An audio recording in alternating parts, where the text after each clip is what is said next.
What does it mean to let go? That was something I wrestled with most of my life because I'm so stubborn, and I am really logical. Like, I think things through, and everything has to have a meaning, and everything has to have a place. At least that was the old me, the one I'm trying to grow from and learn from. I really do believe that letting go is the key to everything, honest to God, to everything, surrendering to everything and asking for support. So how do we let go? How do we walk in this newness? How do we surrender when it feels like in this world so much of what happens is really from our own control, right? From our own manipulation, from our own thought process, from our own efforts. Like, get up and, climb the ladder of your career, and have influencing people around you, and market your career, and buy this or buy that, or have a bigger house, or whatever it is that we feel is what we're going to control in order to be, quote, successful in life. It really, to me, honestly, is the opposite. So when we allow and we walk into the wonder and mystery of life, and we allow to let life unfold in a very beautiful way without attachment to things, then we are allowing the very essence of life, the very force of God and this universe to come in and take us on that river of that flow. And I talk about it all the time. It's like a river when you feel like you're not wrestling with things. You're not trying to manipulate things. It doesn't mean we don't have goals, and it doesn't mean that we don't market ourselves if you're self-employed or something like that. It means that we step back and we ask for divine guidance, and we ask for things to open up, and we open our eyes to different situations in our lives that will come through to present itself. And that is the next door that you go into, and that is the next place that you walk into. If we are so clogged with how we think things are supposed to go in our head, we might miss the synchronicities that are right in front of us. It's a sweet story of my own personal journey.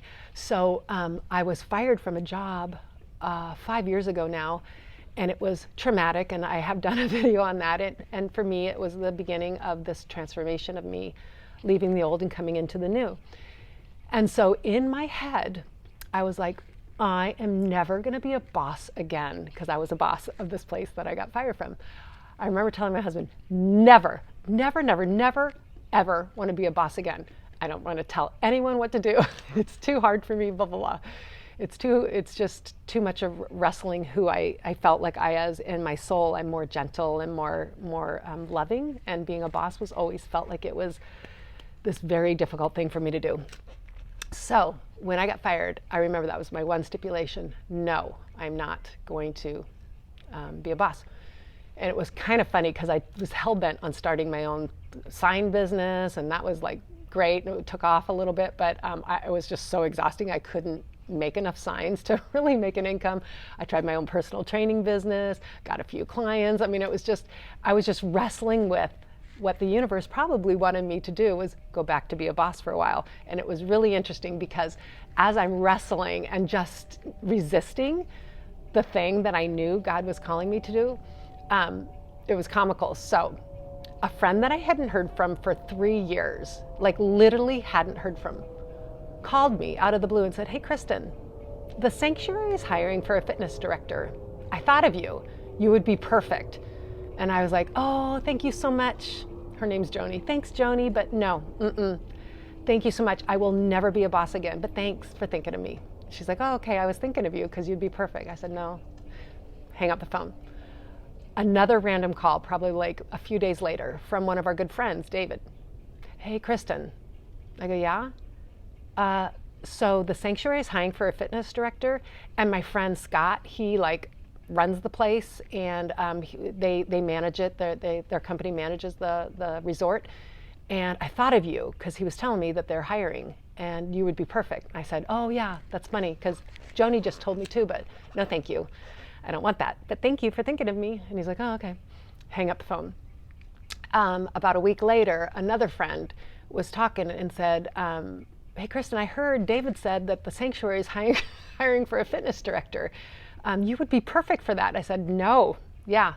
Joni even told me too. I said, thank you, but no, I don't want to be a director anymore. And he's like, okay, Kristen, that's 3 people who've told you that you would be perfect for this job. Just put your resume in, for God's sakes. He was telling me, just put your resume in. I mean, who knows what's going to happen? Oh, so I said, okay, fine.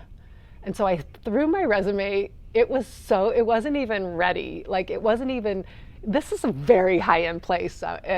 This is like top of the line, this place I was, the sanctuary that I was interviewing for, the fitness director. And so I just threw my resume. It wasn't even fixed up. And long story short, I got an interview and I walked in and I was like, oh, I'm so excited. Like, I was so excited. Like, I want to be here.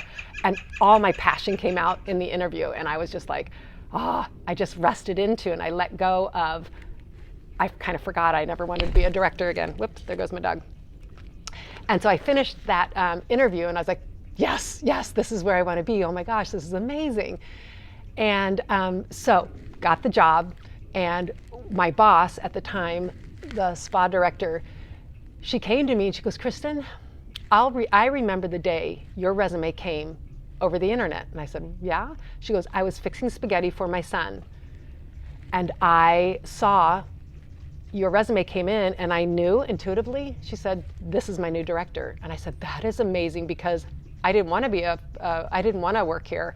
And 3 people came and told me. I said, so this was divinely meant to be. And she said, yes. And so again, when I let go of what I thought I wanted for my life and allowed something new to transpire, what the sanctuary got me was where I am now.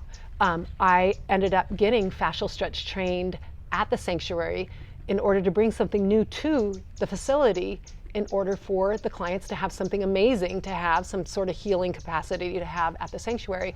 And what I actually got was a new career for myself. So after a couple years of getting trained in this, I went on to my own, and a lot of the sanctuary clients have been a great support for me as I transitioned onto my own. So step out of our linear brain, step into the wonder of mystery life, step out of trying to wrestle and control things. Watch for the synchronicities that come into your life. Watch for the little nudges or the big nudges. I'm going to do another video on all the synchronicities that have happened in my life, and I'm sure you have them too, but they are for sure for me, loud and clear, telling me I am constantly being guided, constantly being divinely guided. And I know this is the same for all of you out there.